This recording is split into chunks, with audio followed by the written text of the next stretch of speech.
restroom. There are some 3 floors in the church. There's a hall on this floor, is out, and then the left and on the right. There's one just above it on another floor out, and there's one on the lower floor. The one on the lower floor are the most accessible. There is an elevator that will take you to any of those floors just around the corner to the right. And there is information from some of our partners who are helping to organize the event across the hall. We call it the Friendship Room. There's a lot of information over there that you are welcome to make use of as you are staying and we're finished with tonight's event. And so I think now to introduce our facilitator for the evening. Colleen Echohawk is a board organizer, a change maker, and a leader in our area. Her experiences as an Indigenous woman, small business owner, community organizer, and executive leader inform our efforts in building a community of justice and reconciliation. An enrolled member of the Kentucky Vision of the Pawnee Nation and a member of the Upper people of Minnesota, Colleen has been to a Seattle home for over 2 decades. All of that is District 5. She's a champion for change in a successful coalition to bring about positive shifts in Seattle housing, homelessness, racial justice, sustainability, and public safety arenas. Let's welcome Colleen.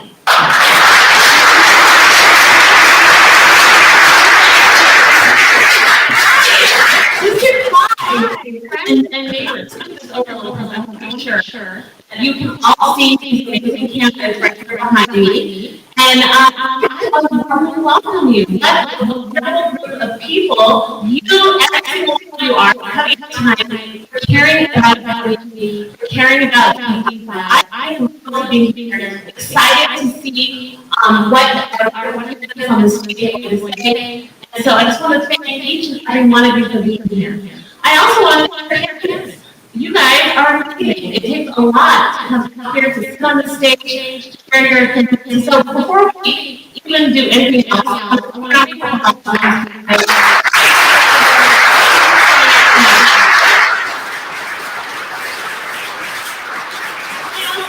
our hosts, the holiday church, amazing volunteers, Pastor Walker, all amazing. I also want to give a huge shout out to the Mobility Coalition who helped really shape tonight. This is going to be a really fun night. We're going to hear and learn a lot. I want to tell you a little bit how it's going to work. We're going to do a lot of lightning rounds. And so, as we begin, I want to have you just hold up your GPS time. I want to make sure everyone can see it. Hold it up really high, because there's people back there. If you need to move around so that you can see it, please do. I will also try to shout out letting you around. We'll and we'll try to do as quick as possible, but we'll make sure that everyone can see it. Any comments on the audience right now? Okay, I love it. All right. We're going to start off the evening by asking the candidates to give a little intro, who they are, and what their top priority is. We're going to give them 30 seconds for that, so it's going to go fast. Then we're going to move into open questions, where they each will have an opportunity to answer an open-ended question. We're going to go into a lightning round session, and we're going to go back and forth in that while and have a really good time together. So, I am ready to begin. I'm ready to what is important to each and every one of us in the District 5. And we're going to start off on the far left of the stage with Bogart, and we're going to ask you to come to the podium. And then we're going to be going to my right, so you're left up there. So you'll be next. My mic to be passed around, so the cameras are going to be queuing up on either side of the stage. So if you see the movement, that's what I'm talking about. So Luca, you'll be next in a little bit. So go ahead. Let's hear from you. Well, hello neighbors. I've been a resident of North Seattle for almost 25 years. Some of you might know me from my prior business, the computer doctor. Some of you might know me from the Eagles area #1 in Lake City. I've been an officer for 5 years. My biggest issue is accountability. I think accountability is something that needs to be part of the land of City Hall. First off, I feel that we are not getting a fair share or fair say of our tax money, and I want to make sure that we get the best value out of our investment.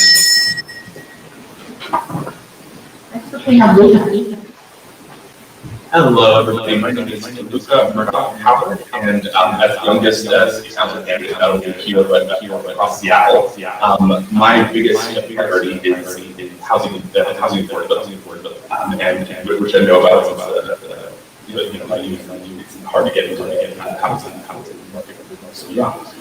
And I'd like to solve that by investing into, especially this means social housing, which I think will be able to make housing affordable for everybody across Thank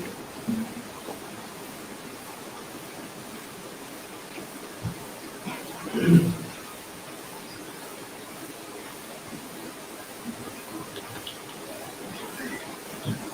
Hello, my name is Christina Summer. I'm I have been in the city of Seattle for 10 years, over almost 13 years. I am running on a platform of finding upstream sustainable, effective, and collective results, really based on ensuring that we are infusing disability justice and amplifying voices of the community. You're going to hear a lot about my priorities and my values and support for programs. I can say in a nutshell from some of those other pieces is how important it is to ensure that everything is interconnected and working together. And if I can sound to you, make sure that the mic is really close to your mouth.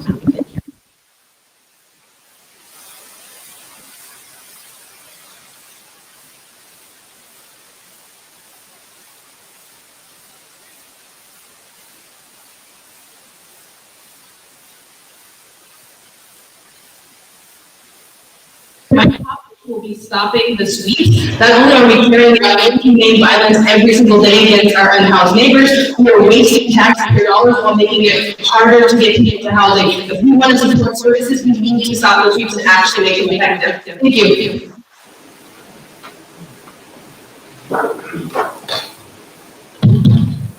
Good evening, my name is Kathleen Moore. I've never spoken from the pulpit before. This is very exciting. I'm a former County Superior Court judge and a long-time Seattleite. I'm former chair of the Seattle Human Rights Commission. I'm a very proud mother of 3 Seattle Public Schools graduates and the very loving wife of a small business owner in Seattle. My top priority is creating a thriving and equal community for all. Thank you very much.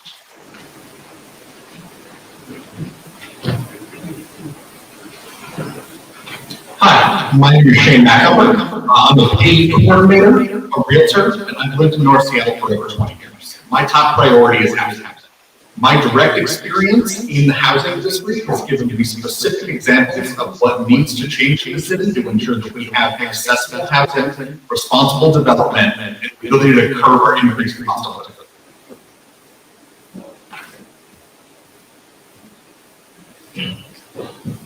Hi, I'm Lee Jen. I'm running because, like many of you, I'm tired of the divisiveness that is taking root in Seattle politics that has not brought us the policy solutions we deserve. I'm a second-generation Iranian American who comes from a long line of people who have fought for freedom and justice and put their lives down for it. I was taught as a child that we fought for our community, and I feel called upon to rise up as a community caretaker to a greater impact public service. My primary platform goes to fight for justice, housing, transportation, and environmental justice. Thank you. All right, great job, Hannah. We got through the first round of good work. We are going to move on now to two open-ended questions. The first question, and we're going to start with Ty, and then we'll go to Catherine and Shane. All right. The first question. The section of Aurora between 85th and 145th is the area with the most fatal accident of any road in Seattle. It is already home to a diverse population, and over 4,000 new homes are being built along the road. What are your plans for revitalizing and improving the sense of community and belonging along the Aurora corridor? And you're going to have 30 seconds for it. I believe in a car-free Aurora. I believe that we need to install more crosswalks, use the city funds to invest in sidewalks, and create more bridges and traffic so that we can actually calm traffic, like Colleen said. More people are dying in our district, 70% of all deaths between the 5-year period are happening in our district. The only way to do that is to take the control that we have as council and use city funds to actually make road improvement and not rely on SDOT or Sound Transit, SDOT or WADOT to make all of our transit decisions. We have the funds in our city budget to actually improve sidewalks and crosswalks and signage, which is a small step we can take.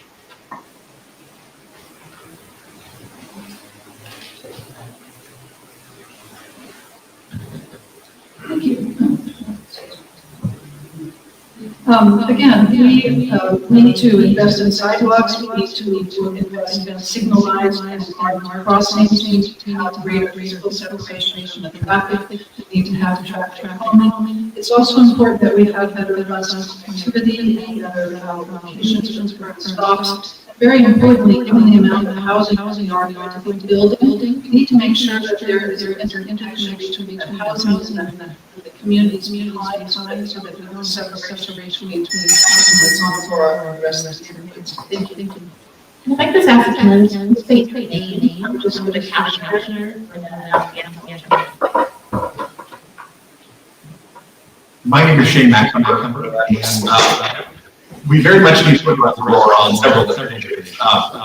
The absence of sidewalks in the area and the conditions they are in, anybody that has limited mobility is completely incapable of accessing many of the resources that go along that stretch.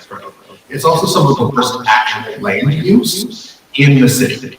We need to develop density along those areas, but we need to do it in a very specific way. We encourages transit, increases the ability to go around, get around, and not just place that every area.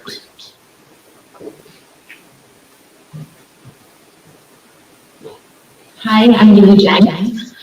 Aurora is tragedy, and we need to make not a pass-through community and make sure that it's a good place that we acknowledge where people live and work. We need to have dedicated bus lines for the E-Line bus line, which is the most used bus line in all of the state, have raised crosswalks, have better signals, and also have wider sidewalks, plantings of natural native plantings or drought-tolerant plantings.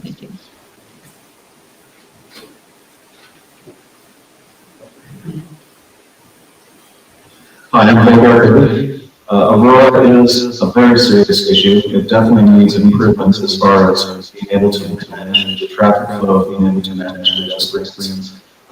We should also consider, like they're doing in London, where they have an elevated bike track. So we can imagine that you're able to use your bike safely without having to interact with traffic at all, and just get down the bike when you're closer to your stop, closer to your connections, most mobile-wise. It's a lot safer way to go. Hello, this is Luca, and I work with Aurora Reimagined Coalition in the past, and so I know how bad it is on the street as well. And the priorities that I have are specifically widen sidewalks, centralized bus lanes, trees throughout, and a bike lane. And we have the funds to do that. It's just a matter of political will, and I would bring it to the city council.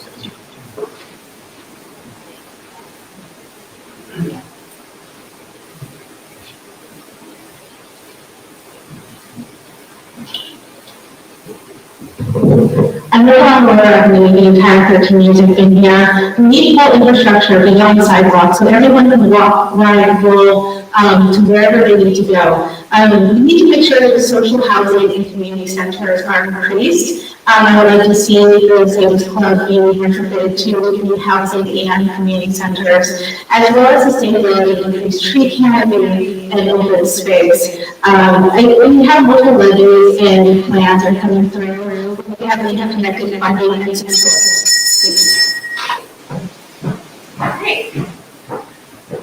All right, our next question, we will start with you on this next question.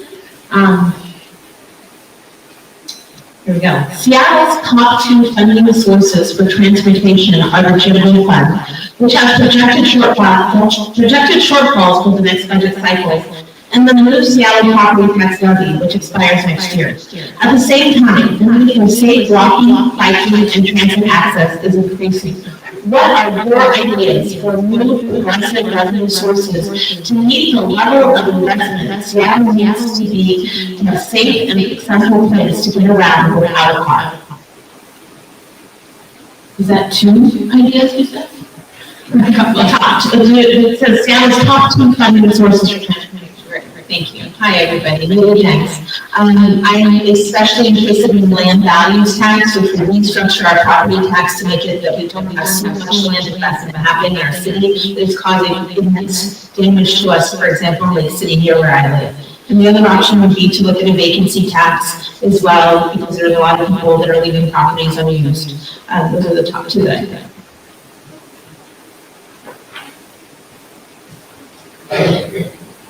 This is our opinion. It is true that we need more alternate sources of revenue. It does also ties into reducing the cost of housing. There is a lot of investment property done by foreign investment and by private equity that drives up costs and reduces availability because it just owns property. So absolutely, I agree that we should definitely have a tax if there's going to be a vacancy in perfectly usable housing. That can be used to pay for transportation as well.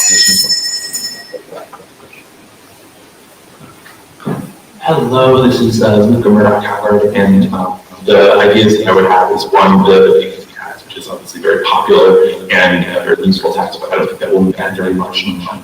I think that the city actually did an investigation of progressive revenue taxes and from their findings. Their #1 recommendation was an employee hours tax, and so I would support potentially putting that in, but first, of course, passing with the relatively just pass vacancy tax. Thank you very much.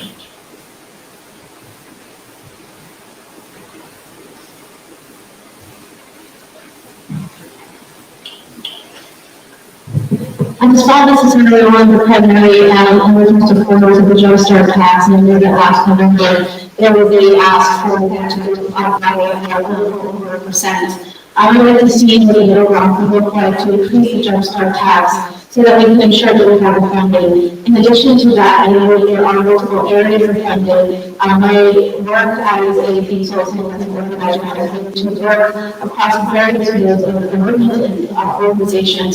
I would work with the city, county, state, and federal to find funding.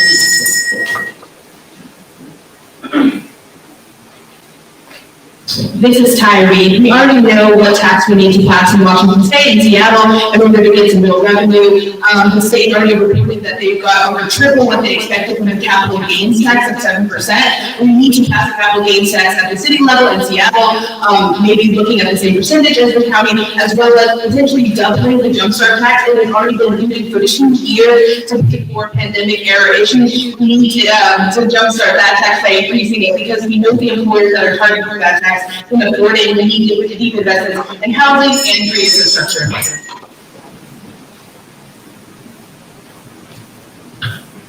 Yes, I agree in the commercial property vacancy tax. We need to pass the Seattle levy next year. We also need to implement the Seattle capital gains tax. We need to look at REIT taxes, which are taxes on the sale of property over $5 million.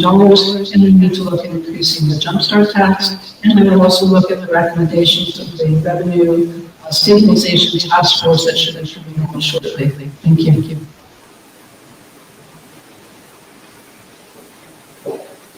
Hi, I'm Shane McNumber. In order to generate the revenue that we're going to need, we're definitely going to need to implement what I believe to be a vacancy tax. I also support a payroll ratio surtax, which is a tax on companies that anyone who has a ratio of over $100 to the CEO versus the lowest paid at 1. By increasing those, we can actually assist in ensuring that we're also getting fair pay for the individuals who are working and not allowing corporations to continue to steal our wages. In addition to that, revisiting the city's housing growth fund could also be a way that we can. Thank you. All right. Well, now we get to our lightning rounds, which are going to be very fun. So, all candidates, make sure you have your wonderful yes and no signs there. All right, and please make sure that you hold them up nice and tall so everyone can see it.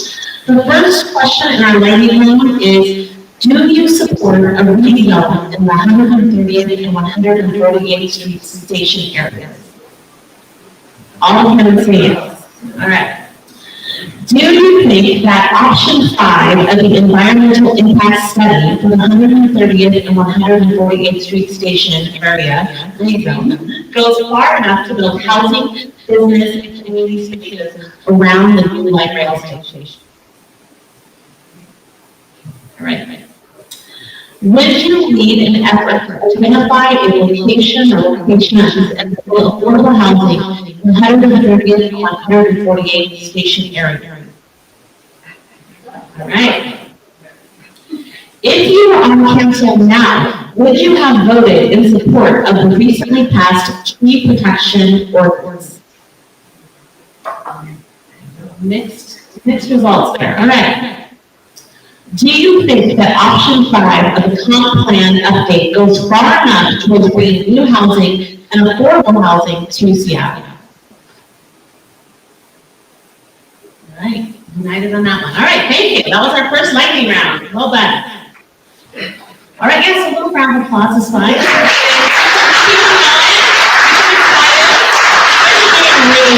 Really well. All right, we're going to start with Luca on the next one. Go down the road.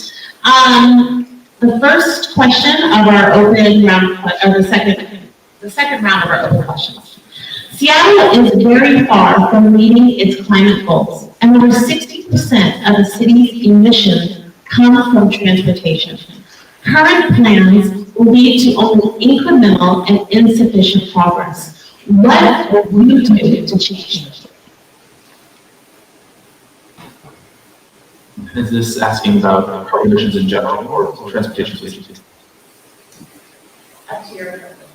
Well, city emissions come from two sources mainly because a lot of our power generation does come from hydro, which is non-carbon intensive. So it's going to be for gas and for transit. And for transit, I would better the transit network. I would find that there's investments in light rail buses. And for gas lines, I would do the best to get people off of the scopes and removing gas lines across the city. So hopefully we get some be able to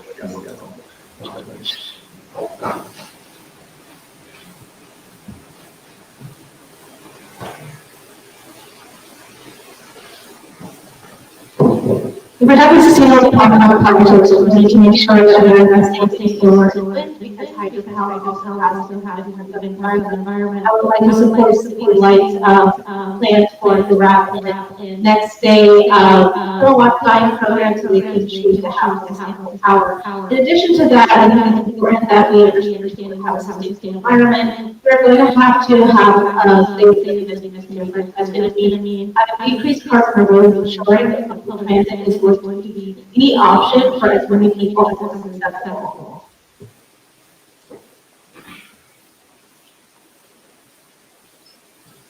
This is Tyree. In order to decrease the second highest carbon emission kind of perpetrator, which is housing, we need to invest deeply into housing. Currently, we do not have high rates of housing that have to people build. We're setting ourselves back when it comes to climate. We need to invest $20 million at least into the Seattle social housing development, which requires that the housing is green, and we need to follow the alternative state comp plan for dense housing that has at least state impact every neighborhood.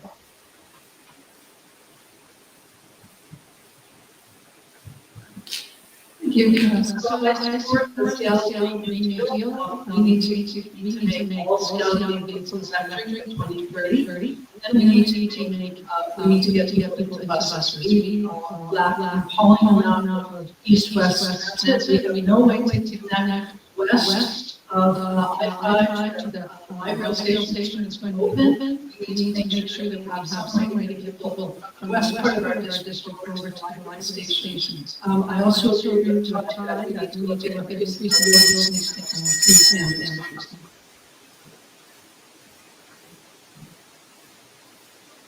Hi, Shane McNamara. So one of our solutions, which is kind of counterintuitive, is actually building density that does improve our carbon emissions. We need to focus on the quality of what we're doing in that, but ensuring that the density we create is focused around transit systems that make accessible for everybody and get quickly to our light rail system, so we increase people's economic opportunities, but it also helps drive down the amount of cars, which is one of our largest contributors to greenhouse gases.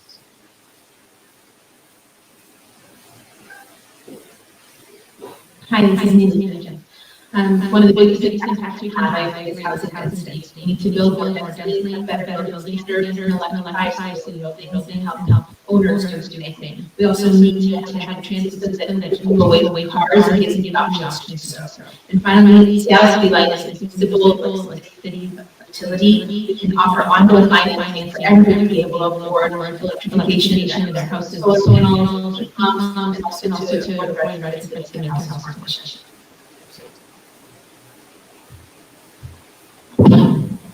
Hi, Ms. Bogart.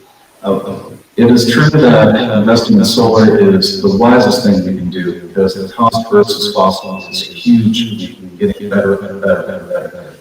Making it affordable will make it easier to transition people off of gas, off of fuel. Battery-powered vehicles are essential. Increasing density and multimodal transportation is part of it. Also making sure that there's an abundance of options where you can take battery-powered transport is important. All right, we're going to start with Kathy for this question. This is another open-ended question. What are the top 3 most important groups to build in DeFi? Thank you. This is Kathy. Kathy Moore. So I think we need to build out a proper background on Aurora. We need to continue to build out the background on the rest of Roosevelt. And quite honestly, I do not know the third, and I have some execution to do. Thank you.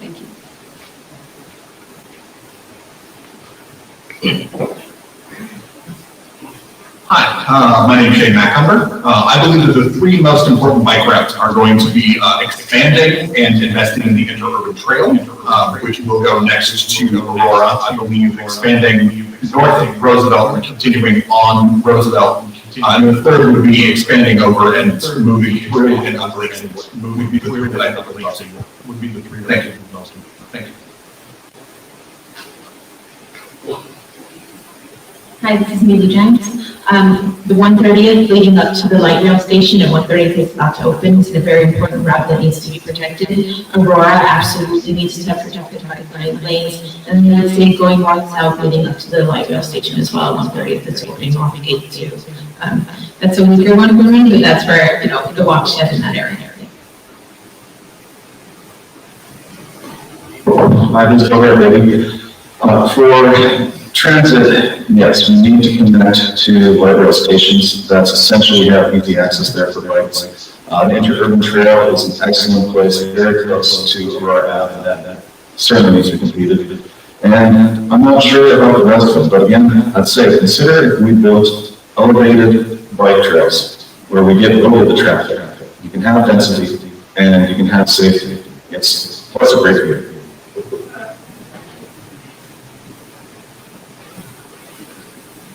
My name is Luca Murdoch-Howard, and the 3 most important ones are, 2 of them are leading to the 130th station, which is the ones going especially from Lake City along, I think, 125th at one point, that go to 130th, one going to 130th to the interurban, which there's a couple of different routes. One of them goes along 128, but one of them goes along 130th itself, and the other one going straight ahead up Aurora. Because those are the ones that you can use, especially when the light rail station opens, and the Aurora one, there's always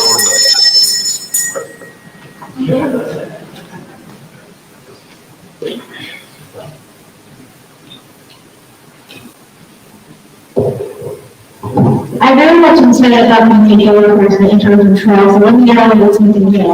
I have a 3-wheel bike. I get right to wheel bike. I also shouldn't ride in the street. I'm not in trouble from parkway. We're one of the 3 bike lanes to make sure they're accessible for everyone. no matter what their skill level is, no matter where they're going. I believe we need to have bike lanes on all, not only main thoroughfares, but side roads, especially east to west, particularly for folks like myself who would love to ride their bike somewhere, but I may not be able to ride it in the street, and we need to have complete streets with sidewalks to go on.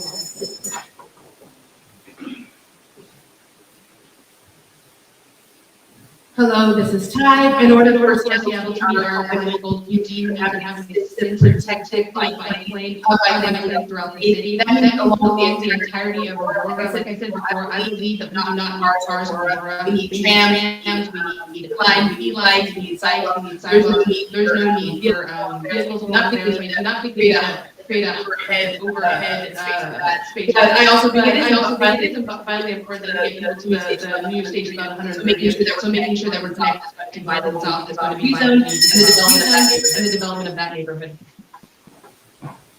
All right, well, moving on to a very exciting lightning round. We're gonna get your yes and no signs ready. Make sure you get them really high when we show them out. The first question is, Seattle is missing 11,000 block fronts of sidewalks. 60% of them in District 5. The 9-year Seattle levy funded 250 blocks. Will you champion the sidewalks in all urban villages along all arterial, including resources to finish installing missing programs and audible tactile APS signals in the 20-year comprehensive plan? All right, good guesses from everyone.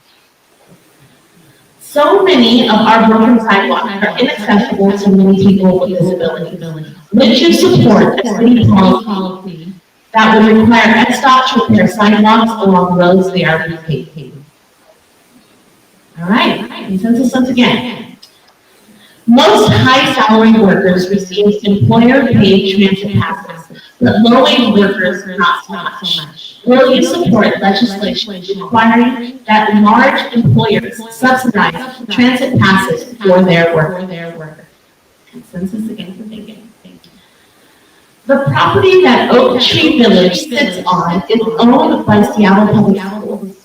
Do you support working with Seattle Public Schools to repurpose this property to include community center projects such as a pedestrian plaza, a new community center for the Aurora Licton Urban Village, or public child care facility? Yes or no? I love that. The state's moved Washington transportation plan $80 million to be allocated for Aurora between 100th and 105th Street. Do you support having SDOT make this a priority? Consensus again. All right, well, thank you. That's the end of this lightning round. All right, yes. Congratulations, and we are getting closer to the end. Thank you so much. All of you out there, thank you for participating and being really great at this process. We are going to start this next round with sorry about this. Yeah, there we go. The next round is an open question, and the question is, what are your thoughts about the prevalence of sex workers on Aurora Avenue and elsewhere?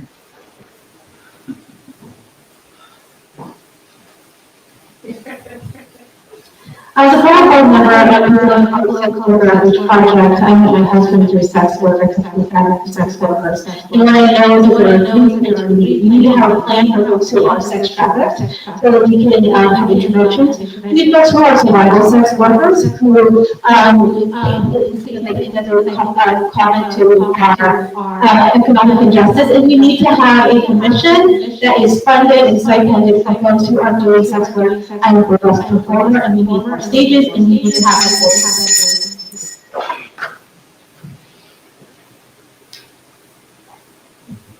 This is Tyree. The only way to address the sex work industry in Seattle in the United States and abroad is to decriminalize sex work, not to legalize sex work, and make it a dangerous industry where there are people who can afford for it to be legal and for it who can afford for full decriminalization so that sex workers are not forced to interact on a daily basis with cops who are often the perpetrators of violence against them. We need housing and we need resources so that people are not always forced to make the decision to go into survival life.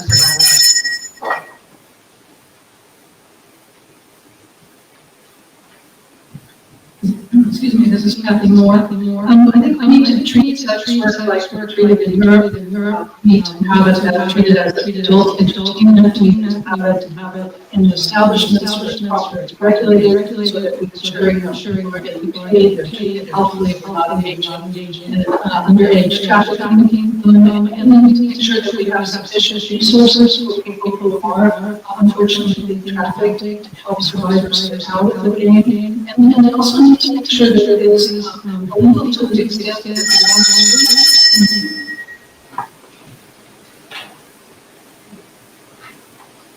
Hi, my name is Shane Mackelber. Sex work is work, and we have a really hard time with that conversation because we do not do a good job of differentiating between consensual and formed sex work and sexual exploitation. We need to make sure that the individuals that are forcing people into sexual exploitation are held accountable for the crimes they have committed. But we also need to make sure we get economic opportunities so that individuals are forced into exploiting sex work out of exploitation. We have a lot of work we need to do, and it's a conversation that we need to have. And I believe having a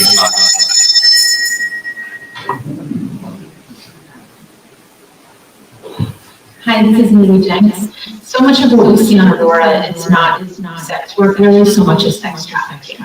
And the only thing we can really do to address that is decriminalize sex work so we can provide these young girls and women the protections that they deserve, make sure that we're investing in their care, and definitely make sure to partner with organizations that are serving them and make sure they're part of the conversation too so that we're addressing their needs and not making decisions for them. This is Amalgamated. We've seen this repeat time and time again for thousands of years. The current system does not work where it is. It's just leaving people alone. If we look at places like England and Europe where there are more sensitive models, I think on the solution.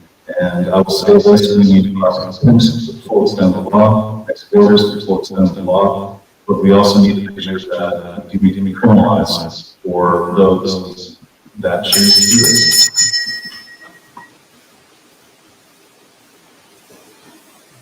Hello, this is Luca Murdoch-Howard, and I went to Aurora and talked to people working there, and what they said is that the cops on the premises, but decriminalized to the extent you can, sex work, make sure that the people that are just working with living aren't, make sure that they're safe and that they can be, safe and look forward to meet my friends.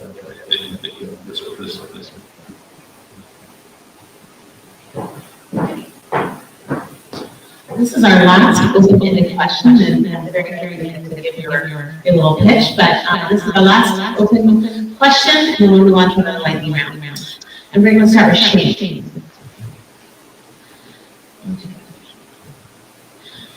How do you plan to communicate with the community while in office? Meaning, how accessible and responsive do you plan to be? And have you thought this through and made it happen? My name is Shane Mackelber. We've all heard politicians say my door is always open. It puts the emphasis on everybody else to come to them. My intention is to ensure that I have at least once a month a rotating event that is available for everybody, set at a time that is after hours, so the average individual who is getting off of work can attend. And I make sure that we have focal points in every neighborhood in District 5 so that I'm accessible and can hear your voices and concerns about what's going on with the council. Thank you. Hi, this is Lily Jenks. When I said I wanted to run for office, my husband said I may finally get to meet all the people I want to meet in the world. I plan on having an open door office hours at the library, different spaces, rotating hours, like Shane said, so people can reach me and accessible all the time, and be accessible by email and different matters. I know that's something that's really important, and I'm really excited to take part in it. I think it's an important part of city council's role.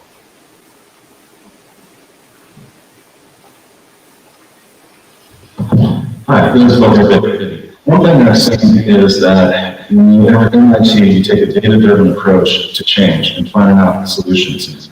I intend to have a survey every 3 months that the entire district is participating in, so that I know where we're going, what the trends are, what's worrying you, what you want to see done. And I'll be, that way, everyone will be able to see what we want as a majority and for our district, and I'll be affecting that change for you.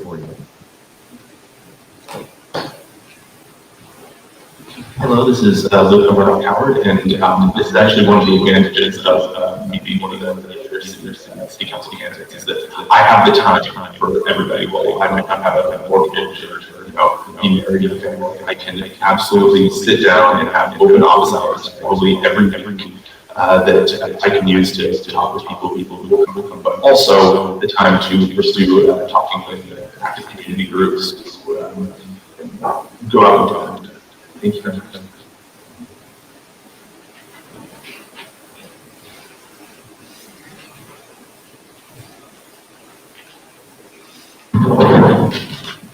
And the second part is facilities and intersection. I will report that means that I have traditional office hours and all throughout the district, but I would also want to make sure that I'm having meetings and meetups at various community hubs throughout multiple times a day, as well as online town halls or Zoom. I would also like to have, if not monthly, quarterly, a community event where we are also passing out services and food and other things for the community.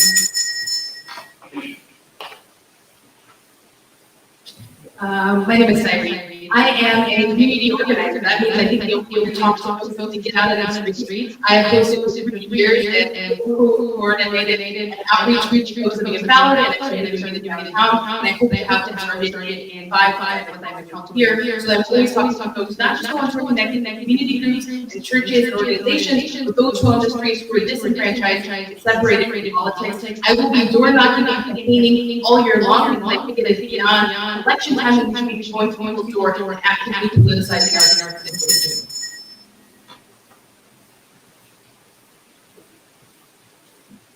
Thank you, Kathy Moore. One of the things I've enjoyed most about this is going out into the community and meeting individuals online, and I continue to do that, and live in the way that they can make truly community-driven decisions. So I continue that outreach. Really, all of these ideas are incredibly helpful. I will also designate one of my staff members to be solely present to handle all constituent concerns. They return their phone calls within 24 hours. They return their emails within 24 hours. Well done. I'm like, I keep wanting to get up and I'm like, no, you're so good. It's gonna be really tough to get out there, everybody. Thank you. We are gonna move into a lightning round. So get out there. Sure. Any little signs, thank you for ever making those signs, and you're probably out there, great job. Our first question in our lightning round. Debris and bike lanes is a safety issue. Will you sponsor legislation requiring SDOT to prioritize bike lanes ahead of clearing traffic? Hold on high. You guys some mixed ones there. All right, thank you. Let's results in that one. Will you pledge to support and strengthen legislation that increases bike lanes, sidewalks, and bus lanes and street trees, even when it impacts parking and convenience for drivers or special interests? Again, consensus on that one. Thank you. Will you prioritize bike and pedestrian safety over vehicle throughput? All right, consensus again. Will you support a streetcar project and commit to connecting the streetcar line? Keep on up for a second. We got a few different answers here too. Different people answering. All right, that's good. Thanks. All right, we are going to have the opportunity now to hear from every candidate. 60 seconds to give us your pitch. Why we all should vote you here in Greenwood. So we're going to go ahead and start over. Thanks for being here, neighbors. This is Bogart Bibby. I want to take an IT management approach to City Hall. What this means is accountability and investment. The funny thing about talking about investment is invest money in something and actually have to lose a lot of money. Just because you say it's investment doesn't mean it's getting there. We need to look at what is working and we need to identify where money is being wasted and reapply it towards programs that will get the most money. My other two priorities are housing for the homeless and public safety, and those are things that need to change. Thank you.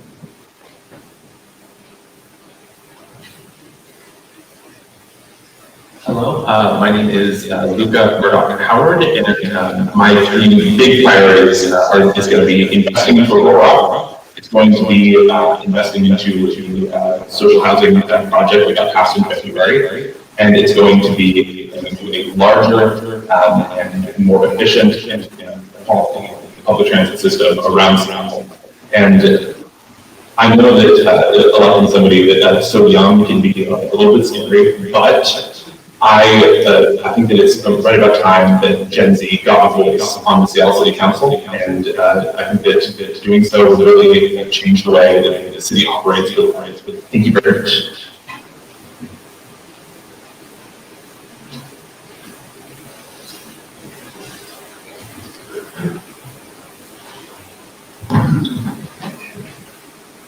As a consultant and working for other organizations and government entities across the country, I am very much pride with the look at to find upstream solutions to downstream technical sustainable results. As a matter of fact, I've already done this as a constituent and as a green venture as well as coalition. As co-chair of this Women's Commission, I did advocate along with the Commission to decriminalize sex work directly to our former country member. I also was co-organized and helped support the first bans of minimum wage in the city. And I also, as co-chair of the Women's Commission, was able to advocate for changes that led to the 6-month ban for rent increases. What I'm saying is that if I was elected, I would fucking knew they knew me already, and so if I was elected, I would just hit the ground running with what I've already done. Because this is work I've already put into place, I would want to continue to work on amplifying community voice and leadership, and I really hope for your vote.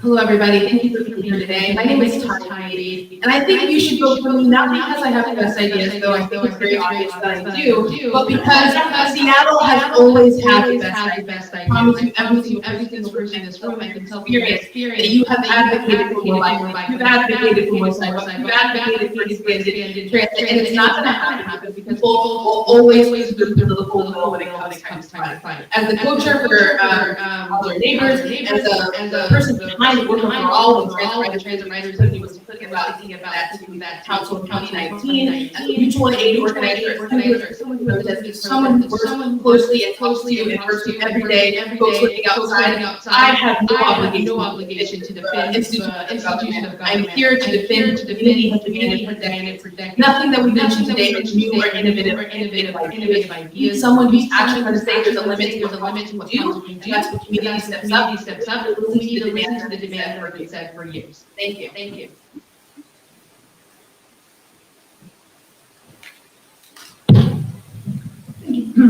Thank you. I'm nothing more. I'm running for this seat because I have 3 decades of public service.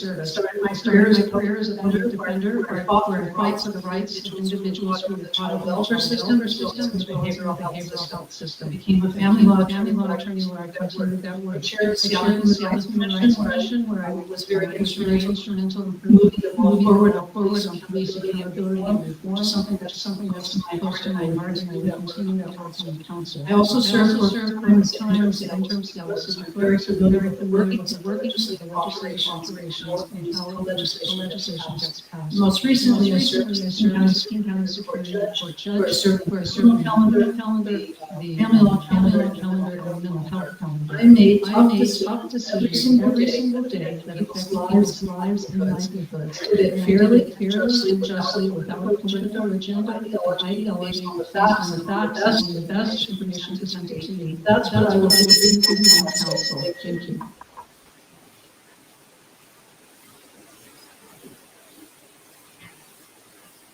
Hi, I'm Shane Macomber. District 5 deserves to have our voice be heard in the plan for Seattle for the next 10 years. We fought to be included in the city's transit system, and the city needs to keep its promises when it comes to making sure that we all have accessible, reliable transit that actually takes us where we need to go. It's time for Seattle with responsible fiscal policy and also effective government. I want to be your champion to make sure that you know your voices will be heard and we actually get a fair share of what it is that we are fighting for. Because we pay taxes like we live in a city, but entire District 5 getting amenities like we live in the summer. We deserve to ensure that we have as much access and as much opportunity as anybody else in this city. My name is Shane Macomber.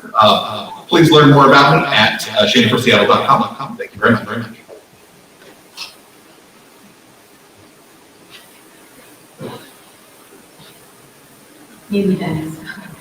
Many people have asked me how I qualified for the Democracy Voucher Program in 5 days. It's because my community knows me. They know how hard I work, that my values are uncompromised, that I will fight for a more just world for all of us. And that's what we need more than anything else right now. And all of our issues are heightened by the climate crisis with ever hotter days and stifling wildfires. Climate activists have chosen this campaign as the top climate platform out of all candidates citywide. I'm endorsed by Alan Journey of the Sightline Institute, County Council Member Rod Dembowski, Senator Javier Valdez, Union's UFCW 1000, and IDW 46, the King County Democrats, 32nd and 46th Legislative District. You can learn more at neighborsforneighbors.org. I'm Nita Jenks. I'd be honored to earn your support with your positive energy, democracy vouchers, and of course with your vote. Thank you. All right, you guys killed it. Thank you so much.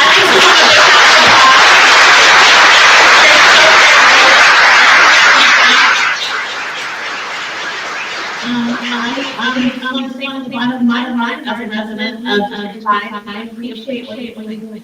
I appreciate how you put yourself out there and how you are just leading from your heart. So thank you. What you're doing tonight is so significant, and I'm so honored to be with you. So thank you all, and we will pass it over to Renee. Thank you so much. My name is Renee Stacy, and I just wanted to first I wanted to say this is amazing. 300 minutes in a third time. Like, more questions next time. I mean, because I know people want to know more insights from candidates and maybe more time to speak. So I apologize. I didn't realize that I was with Daisy. First, I wanted to say thank you to Pastor Laura Montgomery and the congregation of Hallelujah Methodist Church. You really, Laura's been working on this since November with us as a group, and I really want to thank you so much for opening up your church and your community to us. So it's really appreciated.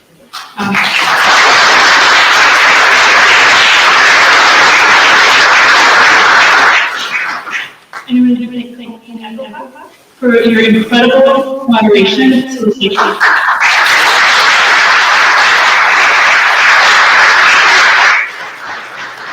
And I just want to thank each of the candidates individually from Booker to City.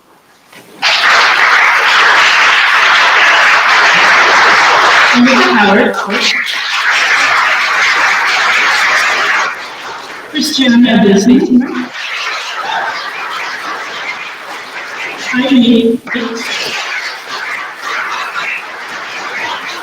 Happy Moore. Shane Macomber. And the Williams. I was going to say, this specific format was posted by by Mobility Coalition and a DEI organizing coalition. I want to thank all of their many volunteers who worked very hard to make it happen, and I just want to thank all of those volunteers who did all this work. If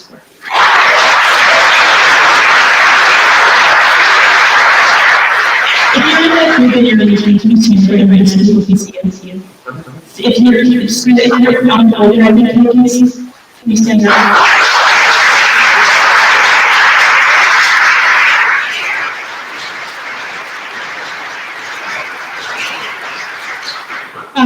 So there are going to be 2 more forums by the D5 Organizing Coalition. The next one will be June 20th at the Licton Springs Church, and then we'll be by the Zoom meeting on July 12th. These will be 7 to 8:30 p.m. and all of the forums are going to be available. We'll put them up on YouTube, and so we'll be able to watch afterwards. If you enjoyed the forum, I have a lot of flyers, these lovely pink flyers. If you want to share them with your neighbors, please come up and please feel free to distribute them. We'd love to bring more people in D5 to learn more about it. So thank you, everyone, and have a wonderful evening.